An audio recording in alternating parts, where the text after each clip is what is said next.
Berita mengejutkan sahabat-sahabat semua.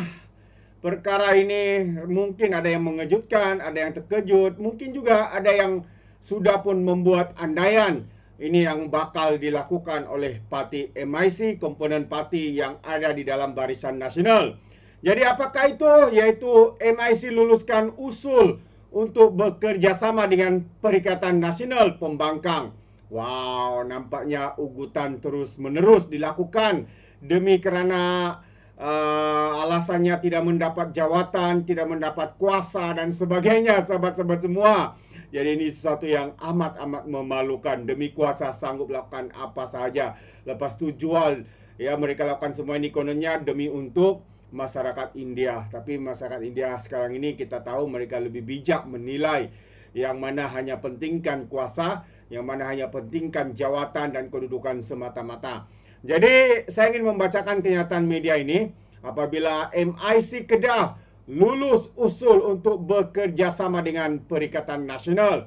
Jadi itu antara kenyataan media berkaitan dengan keputusan usul yang dibuat oleh MIC Kedah, yang mana mereka meluluskan usul untuk bekerjasama dengan Perikatan Nasional dan tidak menolak kemungkinan keluar daripada Barisan Nasional. Namun, pengerusi MIC Kedah, SK Suresh berkata, keputusan muktamar akan ditentukan oleh kepimpinan pusat parti itu. Dia berkata jawatan kuasa kerja pusat MIC tidak pernah membincangkan soal keluar BN atau kerjasama dengan Perikatan Nasional. Bagaimanapun, perwakilan MIC Kedah membangkitkan perkara itu dan mengejutkan Presiden MIC, S. Vigneswaran, yang turut hadir pada mesyuarat agung tahunan peringkat negeri semalam. Katanya, kami telah menyampaikan usul ini kepada Presiden, tetapi keputusan akhir akan dibuat oleh kepimpinan parti, kata Suresh. Dia menjelaskan bahawa rakyat Kedah, khususnya masyarakat India, mula berasa kecewa dengan kerajaan persekutuan sekarang. Malah ada yang menyesal mengundi PH sebagai pemimpin tempatan. Katanya, mereka perlu bersuara bagi pihak rakyat.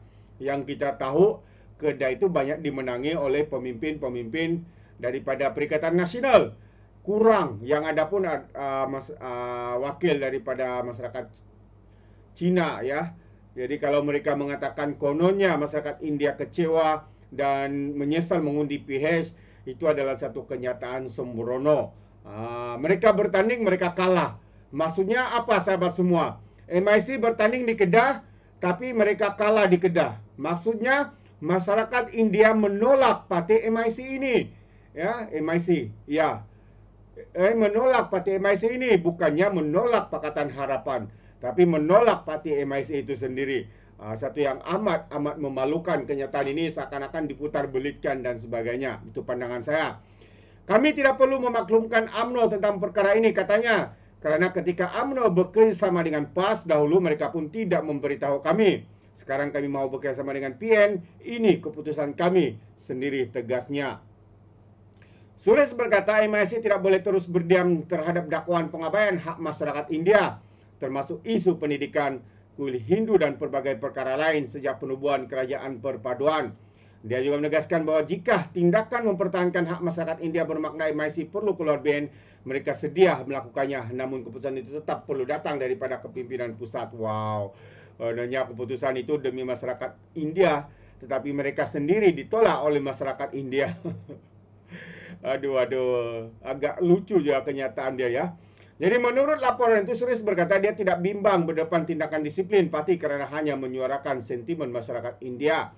Dia turut menyatakan pernah bekerjasama dengan Vigneswaran ketika berada dalam Saya Pemuda dan Presiden masih tahu mengenai sikapnya. Vigneswaran dilaporkan enggan mengulas kepada media, namun sebelum itu menyampaikan ucapan dalam bahasa Tamil di atas pentas, ya, semasa mesyuarat agung tahunan negeri di Kedah untuk parti MIC. Jadi itu antara keputusan daripada MIC Kedah, sahabat-sahabat semua. Yang jelas saya membawakan satu ulasan, ya, berkaitan dengan parti MIC ini. Satu ulasan yang menarik untuk saya kongsi bersama dengan anda semua. Mencatur langkah ke depan MIC. Jadi mari kita lihat. Kenyataan Presiden MIC S.A. Vigneswaran bahawa parti itu sedia untuk berbincang dengan mana-mana parti untuk menjamin masa depan masyarakat India pada masa depan disambut oleh sebahagian besar komuniti India. Walaupun MIC bersama Barisan Nasional merupakan kerajaan perpaduan pimpinan Anwar, parti itu tidak diberi peranan dalam kerajaan. MIC ketinggalan dalam pentadbiran menyebabkan timbul perasaan tidak puas hati dan hati dalam kalangan ahli. Bukan kalangan ahli juga lah ya, kalangan pemimpin mereka. Jadi ini antara sebab sahabat semua. Ya, hanya kerana tidak dapat jawatan, tidak ada kuasa dan sebagainya, ya mereka mengugut ya untuk keluar parti dan sebagainya. Walaupun ia terarah kepada BN, namun tempiasnya tetap terkena pada kerajaan. Vigdeshwaran mengumumkan bahawa MIC akan membuat keputusan terhadap hala tuju parti demi menjamin masa depan dan kepentingan kaum India. Kenyataan itu menimbulkan pelbagai reaksi, termasuklah andaian MIC mahu keluar daripada BN dan menyertai Perikatan Nasional. Sehubungan itu, pengerusi BN Ahmad Zahid Hamidi menzahirkan pendapatnya bahawa masa depan MIC lebih terjamin bersama komponen semasa. Menurut Ahmad Zahid, MIC adalah sebuah parti yang mempunyai struktur yang baik untuk membela kepentingan kaum India. Tambahan pula, MIC adalah sebuah parti yang sangat berpengaruh dan dia menjangkakan mereka kembali kuat sekiranya sokongan masyarakat India dapat dikembalikan. Memang benar, meskipun prestasi MIC merosot semasa PRU 14 dan 15 akibat tempias peralihan sokongan pengundi Melayu daripada BN kepada parti lain, MIC di bawah pimpinan Vigdeshwaran dilihat sudah memulih keadaan kekuatannya. Justru sekarang, itu kenyataan daripada Zahid ya. Justru sekarang adalah masa yang tepat bagi kepimpinan MIC menggunakan kekuatan tawar-menawar yang ada untuk mengadakan rundingan dengan parti-parti lain. Ia adalah perlu bagi menjamin kemenangan calon-calon MIC pada PRU yang akan datang. Dalam konteks ini, MIC mempunyai pelbagai pilihan untuk membuat keputusan. Antaranya, kekal bersama BN, tetapi BN diterajui UMNO didapati semakin hilang sokongan daripada pengundi Melayu. Ramai tokoh UMNO keluar parti dan menyertai Parti Bersatu ataupun PAS. Dalam keadaan sebegitu, kekal bersama BN menimbulkan persoalan dalam konteks pengundi Melayu yang mahu memihak kepada calon MIC semasa pilihan raya. Pilihan kedua ialah menyertai PN ataupun PHS. Ya, kedua-dua gabungan politik itu mempunyai kekuatan yang tersendiri.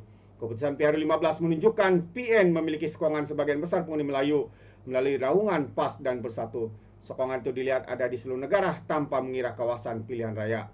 Pun begitu, PHS mempunyai kekuatan sokongan pengundi Cina yang di bawah DAP serta segelintir pengundi Melayu, khususnya di kawasan bandar. Dalam konteks ini, MIC perlu bijak mengatur langkah dengan mengambil kira kelebihan PN dan PHS sebelum membuat keputusan muktamad menjelang PRU yang akan datang. Sekiranya MIC kekal bersama BN, apakah peluang parti itu untuk mengambil sokongan pengundi Melayu dalam senario semasa politik yang menyaksikan beberapa tokoh UMNO menyeberang ke parti lain? Sekiranya menyertai PN pula, MIC hanya boleh mengharapkan sokongan undi Melayu sahaja. Sebaliknya, jika PHS menjadi pilihan MIC, bolehlah mengharapkan sebagian besar pengundi Cina dan sebagian besar pengundi Melayu mereka. Jadi persoalannya, apakah jaminan Perikatan Nasional akan mengalihkan sokongan pengundi Melayu secara tuntas kepada calon-calon MIC dalam senario politik polarisasi kaum yang ada dalam politik semasa? Sama juga dengan PH, apakah mereka mampu mengalihkan sokongan pengundi Cina kepada calon MIC? Soalnya. Jadi persoalan ini penting diperkirakan sebagai percaturan strategi politik yang memerlukan pertimbangan serius daripada kepimpinan MIC. Dan difahamkan, keputusan muktamad mengenai hala tuju MIC akan ditentukan oleh para perwakilan dalam Mesyuarat Agung Tahunan MIC yang ke-79 nanti. Ahli-ahli MIC pernah menonjolkan kebijaksanaan masing-masing untuk memutuskan hala tuju parti apabila mereka berdepan dengan cabaran sejak parti ditubuhkan pada tahun 1946. Contohnya, pada 1954 MIC bersama IMP dan kemudian dengan Parti Negara. Namun, MIC meninggalkan kedua-dua gabungan tersebut lalu menyertai perikatan yang menyatukan mereka bergabung dengan UMNO dan MCA. Tahun 1973 pula MIC membuat keputusan untuk kekal bersama komponen itu membentuk BN atas alasan mau menjamin kepentingan kaum India. Ya, jadi pemimpin serta para perwakilan MIC memiliki pengalaman, kebijaksanaan dan keberanian membuat keputusan strategik. Lebih-lebih lagi, kepimpinan MIC sekarang lebih berwawasan, berstrategi dan bijak sehingga mampu membuat keputusan terbaik. Sama ada kekal dalam Barisan Nasional ataupun menyertai gabungan lain, yaitu Perikatan Nasional Pembangkang. Jadi, adakah mereka berani untuk keluar daripada pihak kerajaan hari ini dan menjadi pembangkang? Itu persoalannya. Sedangkan sekarang ini dalam kerajaan pun apabila tidak ada jawatan, pangkat dan kuasa, mereka sudah meroyan, mengugut untuk keluar parti, keluar mahu bekerjasama dengan PN, Perikatan Nasional dan sebagainya. Dan soalannya seterusnya adalah, adakah PAS menerima MIC? Pandangan saya mungkin diterima oleh PAS. Mereka akan sucikan MIC demi apa? Demi untuk kelangsungan politik. Jadi sahabat semua, apa pandangan Anda? Anda boleh berikan komen ya di dalam ruangan komen. Jadi sampai di sini saja. Izinkan saya untuk mengundurkan diri. Dan seperti biasa, peribahasa mengatakan, tapapun kangkap, 2 tahun keinginan. Dalam bahasa Melayunya, tepuk dada, tanya selera. Sekian daripada Alright Nopo Channel. Saya kita berjumpa lagi. Bye-bye.